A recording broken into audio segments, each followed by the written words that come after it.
ya con 3, 4 semanas de emergencia. En términos generales, ¿está satisfecho con el trabajo que ha desarrollado el gobierno frente a la pandemia? Se ha hecho todo el esfuerzo posible de parte del Gobierno ante una circunstancia imprevisible y sobre todo un fenómeno que día tras día está por descubrirse. Y no solamente desde una perspectiva de país, sino es una enfermedad de carácter mundial que no se acaba de entender ni comprender su dimensión y sus impactos. Y a efecto de ello, como Gobierno, considero que hemos dado las medidas necesarias, pertinentes, que son de público reconocimiento, inclusive de manera internacional. Pero no hay nada que quisiera mejorar. Decía que esto es un fenómeno imprevisible. Obviamente, cuán diferente hubiera sido, pensando que tengamos un marco normativo, que tengamos una mejor infraestructura de salud, que tengamos las respuestas en cuanto a insumos a la mano. Definitivamente, ¿no? Hay una serie de desencuentros. Sin embargo, obviamente, esto también es de una debilidad a una fortaleza, que es una oportunidad. Si bien como Gobierno habíamos designado este año, ¿no?, año de la universalización de la salud, porque habíamos determinado todo nuestro esfuerzo para fortalecer el sistema de salud de manera integral, y surge este virus que de una u otra manera ha puesto en la palestra lo que es las condiciones de la salud pública. ¿Usted cree que va a haber cambios en cuanto al tema de salud pública una vez que esto pase? Hablo del Perú, ¿eh? Definitivamente, y cambios no solamente relacionados a la salud, porque fíjese, nos quedamos en temas de salud, infraestructura, recursos humanos, equipamiento, pero también en paralelo hablemos de un tema muy puntual, que es el tema de las condiciones de salubridad en que viven los peruanos. Me refiero a saneamiento básico, por ejemplo, que es algo complementario y que necesariamente tiene que abordarse. Ha habido también un hecho también en paralelo que es sumamente importante revisarlo, la llamada inclusión financiera. ¿Cuánto hubiéramos querido, por ejemplo, que el subsidio quédate en casa de 380 soles ya a estas alturas hubiera llegado a 2.700.000 familias? Sin embargo, todavía estamos superando el 70%. ¿Por qué? Porque no todos están integrados. Cuando esta semana última propusimos Aprende en Casa, el programa de educación virtual, no pasemos por alto la realidad, ¿no? No todos tienen electrificación, no todos tienen internet. ¿Cómo llegamos? Entonces, este es un país desigual y obviamente superada y vuelta a la normalidad en nuestro país. Definitivamente hay muchos ejes temáticos que tienen que trabajarse a profundidad y ponerlo. Pero, digamos, el diagnóstico de la desigualdad ya no se conocía antes de la pandemia. El tema es que estamos arrastrando y postergando respuestas, porque el diagnóstico no es de hoy, el diagnóstico es de buen tiempo atrás, ¿no? Entonces, republicano. Hoy sí, hemos estado casi en paralelo a la evolución de esta vía republicana, se han ido ahondando las diferencias, pero más aún creo que este es el momento, voltear la página, de ya focalizar nuestra atención en esta infraestructura fundamental, elemental, diríamos, para hablar de condiciones de igualdad. Saneamiento y salud. Saneamiento, salud, educación, inclusión financiera y también, ¿por qué no?, formalización. ¿Está hablando de inversión, de mayor inversión pública en esos sectores? Sí, creo que vueltos a la vida y normalidad, definitivamente son 4 ejes temáticos que tienen que abordarse de manera urgente y ya se están colocando solos en la agenda pública nacional. Ok, pero ¿por qué no se hizo antes y ahora sí podría hacerse, digamos? ¿Cuál es la diferencia? ¿En qué sentido? Se pudo haber invertido mucho antes en esos sectores y no esperar a que ocurriera una pandemia. Sí, creo que ¿no? los momentos no están para buscar responsables en el pasado, ¿no? Ya la historia lo dirá en su oportunidad, ¿no? Sin embargo, sí creo que tenemos que dar respuestas positivas y como Gobierno estamos focalizando estos problemas, pero también dando nuestra mejor disposición para que puedan corregirse, ¿no? El peor enemigo en estos momentos también es el factor tiempo. ¿Cómo liberamos de la muerte a más peruanos? Esa es una pregunta que le quería hacer. ¿Ustedes ya tienen algún presupuesto de cuántas personas podrían contagiarse cuando lleguemos al pico? No, en principio estamos trabajando con las perspectivas médico-económicas que nos da el equipo de expertos que acompaña al ministro de Salud, Víctor Zamora, pero en cifras redondas no, difícilmente podemos cuantificarlas, ¿no? Lo que sí le digo es que estamos haciendo todo el esfuerzo como Gobierno, no solamente enfocados en lo que es el tema del sistema de salud, para evitar mayores contagios y obviamente la mejora de lo que es nuestra infraestructura de salud. Ni tampoco de fallecidos. No, mire, las evoluciones son cotidianas, unas a otras, ¿no? Estos últimos días ha habido un incremento bastante considerable. Porque también se hacen más pruebas. Exactamente, ¿no? Porque ya se han incorporado las llamadas pruebas rápidas, han llegado 330.000 la última semana, se han distribuido a nivel de las regiones especialmente. ¿Cuántas pruebas espera hacerse? Mire, ya estamos haciendo en los últimos próximos 4 días alrededor de 9.000 pruebas diarias. Sí, la expectativa es estandarizarnos en 12.000 pruebas diarias. ¿Por cuánto tiempo? No, el tiempo que sea necesario. En principio ya han llegado 330.000 pruebas rápidas, está pendiente en los próximos días de llegar a 54.000 pruebas moleculares, sin embargo se ha hecho una compra de 1.400.000 pruebas rápidas. Esta próxima semana deben llegar alrededor de 500.000 pruebas rápidas. Para que la gente más o menos cuando lea esto pueda entender a qué porcentaje de la población esperan ustedes llegar con todas estas pruebas. No, lo más que se pueda. El tema es que el insumo, es decir, la prueba, es insuficiente en los mercados para poderlas adquirir. Sí, entonces estamos focalizando la atención en espacios críticos, ¿no? Un primer frente que estamos atendiendo, por ejemplo, es en lo que está en la primera línea, que significa los policías, que significan los médicos, las enfermeras, tienen que tener una primera atención, ¿no? Una segunda atención es focalizar en los sectores sociales más críticos, ¿no? Donde haya un síntoma de una evidencia, tiene que haber en cierta forma una presencia mucho más eficaz y oportuna en el muestreo. En esos sectores es donde se Efectivamente. más en las pruebas. Claro, lo ideal sería acudir a una masiva de los más de 30 millones de peruanos, sería lo ideal, ¿no? Sin embargo, también Yo sé que en estas circunstancias siendo realistas, o sea, eso queda en expectativa. ¿Qué porcentaje de la población espera usted llegar Mire, de parte del gobierno existe la total predisposición para adquirir todas las pruebas que sean necesarias, tanto moleculares como pruebas rápidas. Lo importante es el descarte en esta primera fase, ¿no? Sin embargo, obviamente estamos sujetos a factores exógenos que obviamente no están en nuestra consideración. Ya van 2 ampliaciones de la cuarentena, la gente más o menos la ha asumido. ¿Podemos esperar una tercera ampliación que está dentro de la agenda del gobierno? Miren, para poder posibilitar esta ampliación hasta el 26 de abril, se ha hecho una deliberación, obviamente sostenida en criterios médicos científicos, especialmente brindados por el Ministerio de Salud. Ya habíamos advertido, y por voz del propio Ministro de Salud, de que estas 2 semanas iban a ser críticas y obviamente ajenos a esa realidad no podíamos tomar otra disposición que prorrogarla.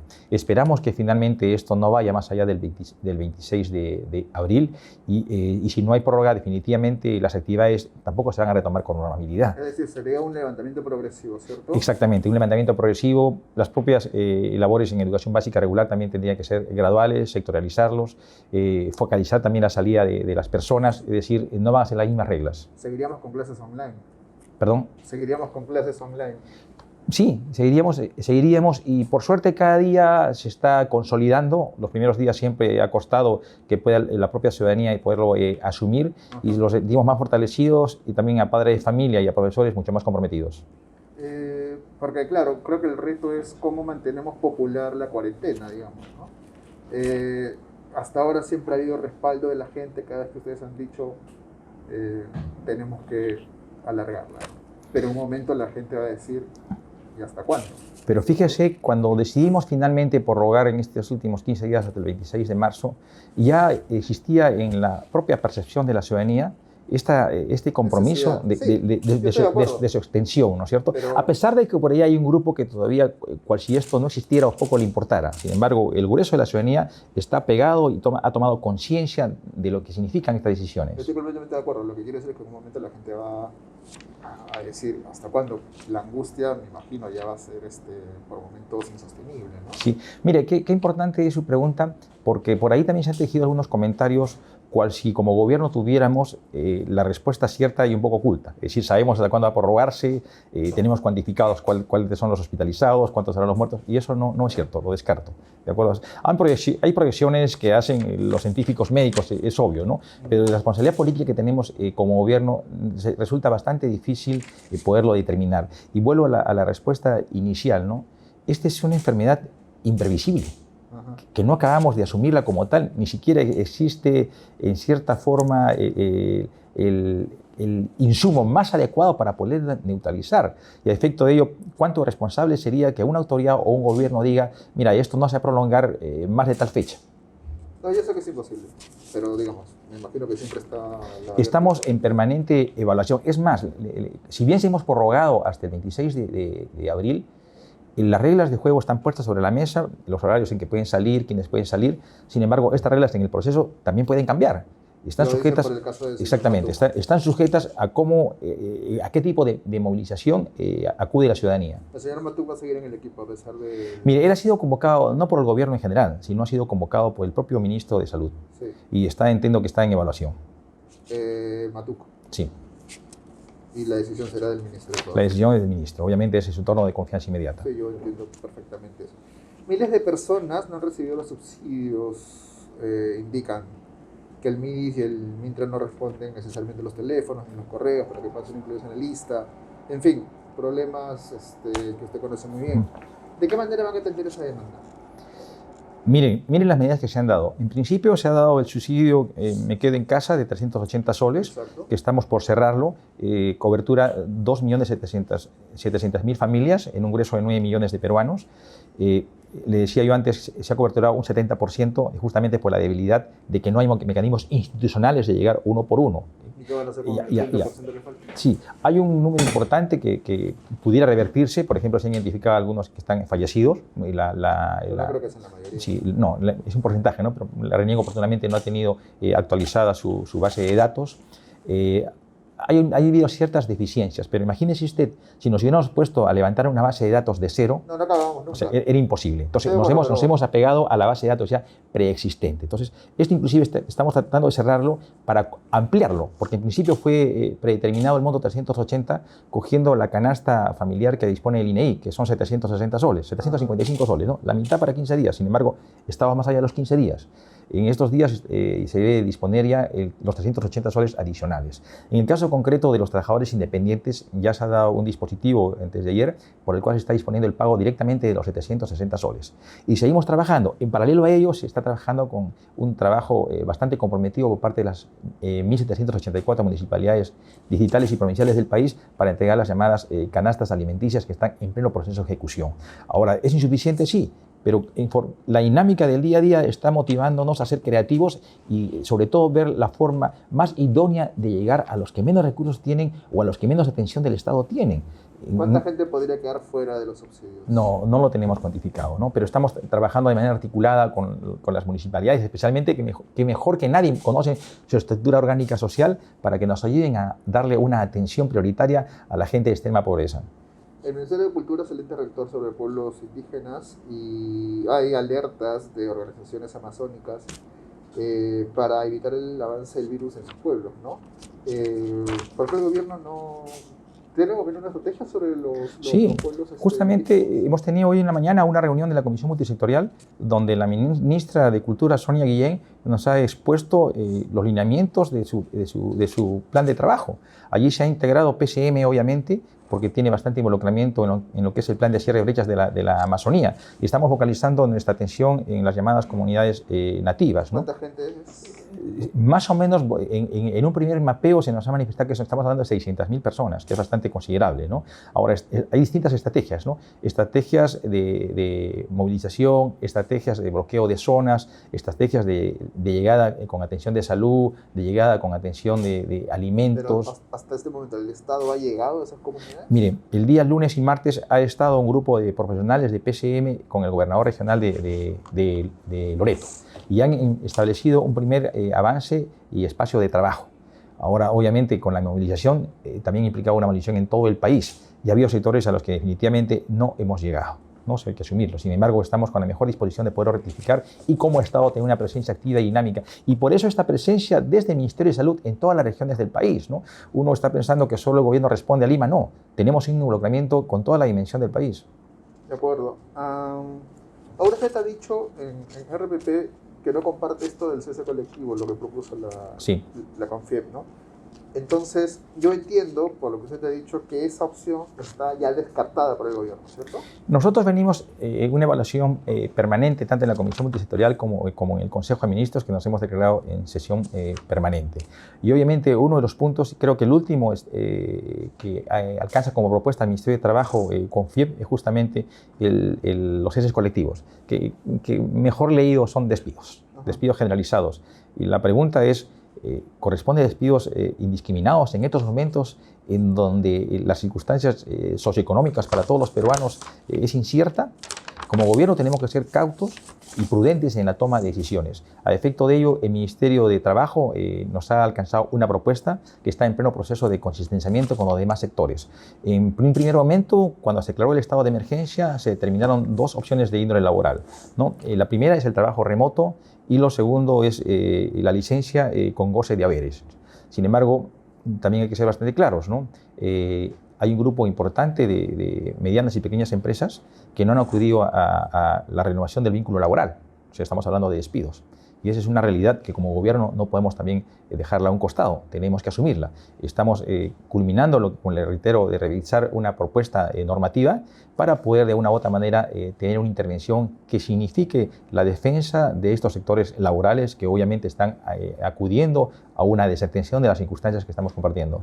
Dos cosas. La primera, insisto con la cola de la pregunta anterior, ¿descartada o el cese colectivo entonces? No, en principio el cese colectivo como gobierno no lo tenemos en la agenda, en principio. ¿En principio o...? No está en la agenda. No está en la agenda, Sí. ok. Y lo segundo, yo sé a qué borrador se refiere, de hecho se estaba circulando el decreto de urgencia, y en el último, acá lo tengo apuntado, establece medidas para mitigar los efectos económicos causados a los trabajadores y empleadores por COVID-19, ¿no? Y otras medidas. Y una de esas medidas incluye la suspensión perfecta de labores. Esto es, vayas a su casa sin sueldo, digamos. ¿Esa ya es una decisión tomada de parte de ustedes? Está en evaluación, o sea, es una propuesta, la suspensión perfecta. Aquí hay una premisa bastante compleja, pero tenemos que ser hidalgos como Estado que asumirla, ¿no? En principio, tenemos que cuidar el trabajo, pero también tenemos que cuidar la fuente que origina ese trabajo. Entonces, tenemos que actuar con criterios ponderados y equilibrados. Efectivamente, se ha hecho ese diagnóstico, se ha compartido una propuesta del Ministerio de Trabajo, como le he manifestado antes, y a consecuencia de ello se viene trabajando una alternativa. De suscitarse esta posibilidad de una suspensión perfecta, el Estado tendría que acudir con un subsidio a todos estos trabajadores. No solamente un subsidio desde la perspectiva remunerativa, sino también con un aporte a lo que significan las prestaciones que da salud. Ahora, sería una suspensión perfecta. Dos preguntas para que la gente lo va a leer mañana y pueda enterarse. Una suspensión perfecta con un tiempo máximo. Por ejemplo, usted se va a su casa 3 meses sin coser. Sí, tendría que ser por un tiempo prudencial y obviamente que sea coincidente con el estado de emergencia en el cual nos encontramos. Lo segundo, el subsidio que ustedes darían a esa gente que se tenga que ir a su casa sin coser por el tiempo que se determine. ¿De cuánto dinero estamos hablando? Es que estamos hablando de un monto que más o menos está ponderado a lo que hemos venido otorgando a las familias. Sí, de 760 soles aproximadamente. ¿Al mes? Sí, que es el costo que nos da el INEI respecto a la canasta familiar. O sea, para entenderlo mejor, unos 760 soles al mes le darían a cada trabajador que tenga que irse. Esa es una perspectiva que está en pleno proceso de evaluación, todavía no se ha convertido en norma, como le digo, está consistenciándose. Digamos. Sí, pero por ahí va la perspectiva. Ahora, o sea, 3 meses o 4 meses, lo que se decida, y ese subsidio. ¿Y en el tema de salud, eso iría aparte? Sí, lo de salud va aparte y sería asumido directamente por el Estado. También. O sea, no habría circunstancia alguna que imposibilite sus prestaciones de salud. Ahora, ¿quién va a decidir por cuánto tiempo un trabajador se iría sin coser a su casa? Porque el subsidio puede ser 760 soles al mes, pero digamos, esa familia puede depender del salario de ese trabajador, trabajadora, y muy posiblemente el salario esté por encima de los 760 soles al mes. ¿Me entiende? ¿Quién determina el tiempo que tendría que ir el trabajador a licenciar? No, eso obviamente tiene que haber un requerimiento formalizado al Ministerio de Trabajo y no es que cualquiera libremente pueda disponerlo, sino el Ministerio de Trabajo tiene que autorizarlo. Entonces hay toda una regulación normativa que desarrolla este tipo de disposiciones. De acuerdo. Digamos, la perspectiva del gobierno es mejor tener empleados en sus casas sin coser subsidiados que empleados despedidos, digamos. Pero, o sea, es el término medio en una situación crítica, ¿no? O sea, no pasemos por alto que no hay actividad productiva, no hay desarrollo económico, tenemos que darnos cierta sostenibilidad. Para nosotros como gobierno tenemos que actuar con mucha ponderación y equilibrio, ¿no? Y es más, creo que hemos dado claras muestras con una diversidad de medidas y programas que se han impulsado de darle sostenibilidad no solamente como soporte económico, sino especialmente como soporte social. ¿Cuándo se podría conocer ya los parámetros de este decreto de urgencia? Se está definiendo. Ya fue sustentado ante el Consejo de Ministros, como lo ha manifestado la señora ministra, y ahora hay observaciones. Está en pleno proceso de conscienciamiento de los sectores, está siguiendo su círculo regular, que es el RIA y CSB, donde participan los señores viceministros. ¿La confianza está desconectada de la realidad por haber propuesto ese colectivo, se diría? Mire, a ver, nos cuesta asumir que no se acaba de entender la dimensión de la cruda realidad en la que estamos comprometidos todos los peruanos, ¿no? O sea, alcanzar una propuesta así bastante a la ofensiva, ¿no? De hablar de seres colectivos indistintos y obviamente entendiendo la reacción que iba a propiciar, es estar un poco desconectados de la cruda realidad en la cual estamos inmersos como país. Bueno, otra pregunta. Con el tema de las AFPs y la gente quiere saber y le pide una respuesta lo más completa posible. ¿El gobierno va a observar o no la ley que ha sido aprobada en el Congreso? Esta norma ha sido alcanzada a la autógrafa el día lunes. Ya pasó. El lunes, correcto, el día lunes, ¿de acuerdo? Y tenemos, obviamente, la norma establece, no una semana, establece 15 días hábiles, útiles, dice el reglamento del Congreso, ¿correcto? No olvidemos, a ver, el gobierno ha tomado decisiones. Lo primero es restringir los aportes en el mes de abril respecto a las AFP. Y lo segundo es el retiro que beneficia a cerca de 3 millones de peruanos, que es el retiro de 2.000 soles. Y para 1.400.000 peruanos significa el 100% de sus fondos en las AFPs. Sí, no, estoy de acuerdo. Ahora, en lo que respecta propiamente dicha a la autógrafa aprobada por el Congreso, estamos en pleno proceso de evaluación. Obviamente, como gobierno tenemos que ser muy prudentes y darle la validación jurídica, social y económica que una disposición de estas consideraciones pudiera tener como impacto. A efecto de ello, es legítimo que como gobierno acudamos a una evaluación. Yo estoy completamente de acuerdo que es legítimo, eso creo que no lo discute nadie. Mi punto es que si lo observan, lo que va a pasar es que el Congreso la va a aprobar por insistencia, digamos. ¿No sería un poco más sencillo ya asumir la realidad que el Congreso eso es lo que el Congreso ha decidido? Es que hay decisiones que no necesariamente se le pone un cálculo político. Hay decisiones que tienen que tomarse desde una visión de Estado. ¿Es buena esta medida como país? ¿Es contraproducente a las medidas que ya se han venido dando? Articula como una respuesta integral que desde una perspectiva económica hemos venido proponiéndolo al país. Entiendo la posición de ustedes. Yo me trato de poner, digamos, un poco en el medio. Si ya saben que el Congreso votó en un sentido y que seguramente lo más probable es que van a insistir y la ley igual será promulgada, mi pregunta es en todo caso, ¿qué van a hacer? ¿Van a buscar algún entendimiento? No, estamos en pleno proceso de conversación. En la fortaleza de una democracia es el diálogo y estamos con la mejor disposición para poder dialogar y la decisión que se tome que sea lo mejor para el país. O sea, aquí no se trata de buscar protagonismo de gana uno o otro. Acá no hay ganadores. ¿Pero están negociando con el Congreso eso? Estamos en pleno proceso de intercambio de pareceres. No hemos llegado a puntos concretos. ¿Y se puede saber qué es lo que estarían proponiéndole ustedes al Congreso? Mira, ese es producto de una negociación que se maneja en foros internos. Ajá. ¿Qué piensa, por ejemplo, de las AFP que aprobaron repartirse dividendos a sus accionistas? Prima, por ejemplo, decidió repartirse 146 millones de soles a sus accionistas, pero digamos la repulsa que generó esa medida los obligó a decir lo vamos a suspender. Por ejemplo, ¿eso le parece una decisión? Mire, revisé casualmente un acta y ahí se estaba discutiendo como agenda lo que es el tema de apoderados, el tema de estados financieros y el tema de utilidades. Y no en absoluto se mencionaba de forma alguna lo que está pasando en el país en estos momentos. Y más bien se disponía lo que es la distribución de utilidades. Seguramente legalmente les corresponde, ¿no? Sin embargo, si no es esta especie de denuncia pública, no suspendían su distribución. La pregunta es, ¿en qué país están pensando? ¿No han leído la reacción que con legitimidad han acudido un grueso de peruanos? ¿Lo han leído lo que es la reacción que ha tenido el legislativo y la visión que tiene el ejecutivo de revisar todo el sistema previsional del país? O sea, pareciera ser que están compartiendo un país diferente al que compartimos todos los peruanos todos los días. Justamente por eso se lo preguntaba.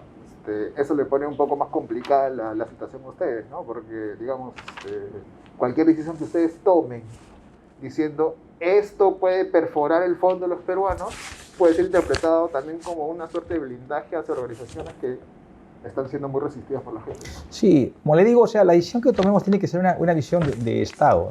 No es nada fácil, es muy compleja, pero la decisión que tomamos va a ser pensada en el bienestar de todos los peruanos. ¿Es verdad que hay una opción de postergar el calendario electoral? O sea, digamos, ¿es real? Mire, en principio esa es una propuesta que la lanzó el presidente del Congreso. Efectivamente. Y lo que he compartido con un especialista en la materia, que es Fernando Tuesta, es de prorrogar la aplicación de las elecciones internas para las elecciones regionales y municipales. Por mandato de la Ley Orgánica de Elecciones, la convocatoria debe hacer el presidente en el mes de julio de este año. Mire, estamos en abril. Todavía que me parece que es muy prematuro hablar de una reprogramación.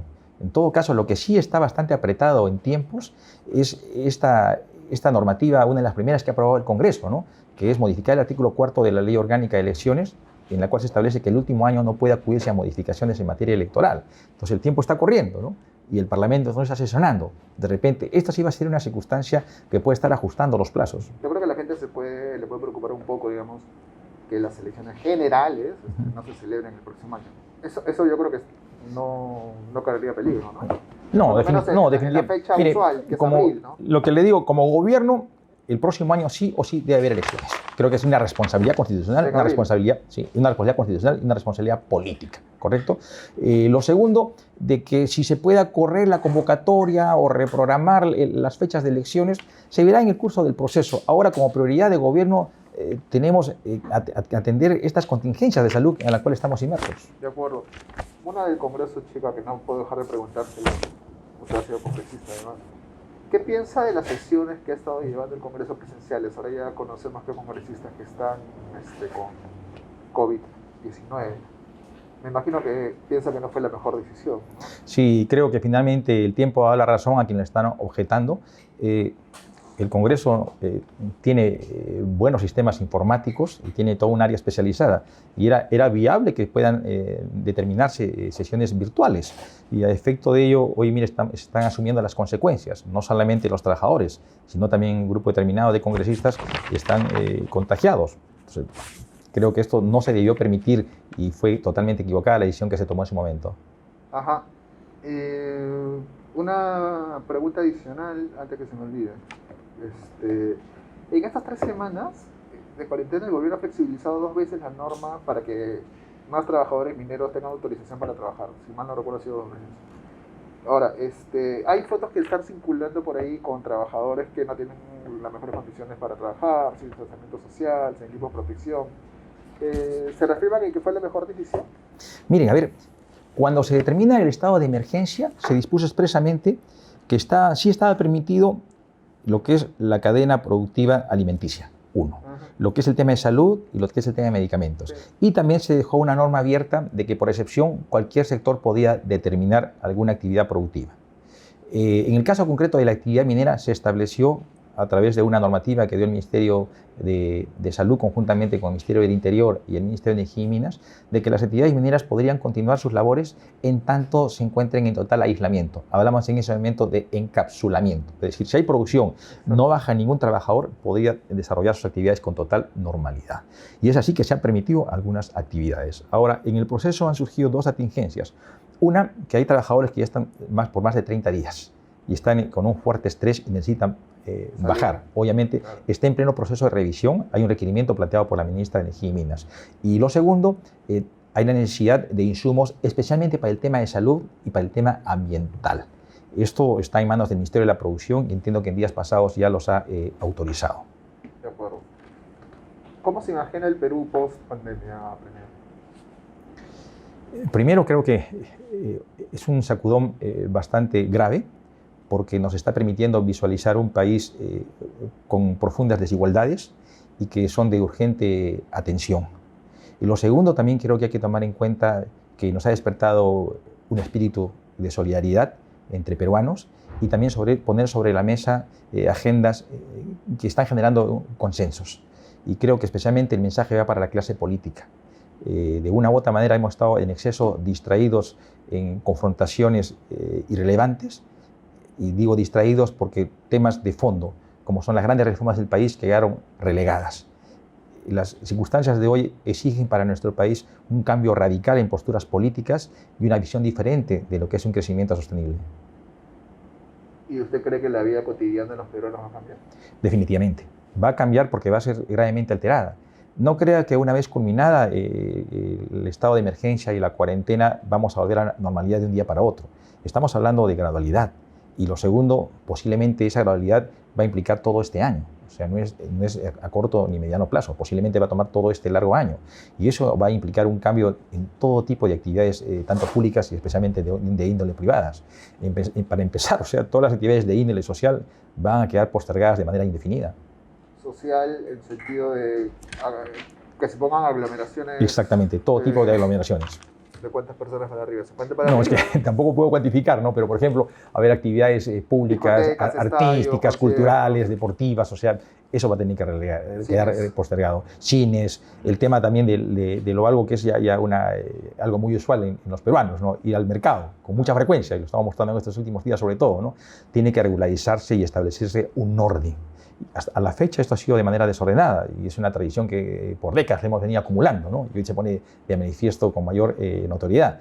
Son actitudes que tenemos que corregirlas. Entonces, avisoramos un país marcadamente diferente, no solamente desde el ángulo económico, no solamente desde el ángulo institucional, sino también desde nuestras formas culturales. Sí, hay mucha preocupación también por el tema turístico, ¿no? Miren, creo que el tema turístico va a ser el más golpeado.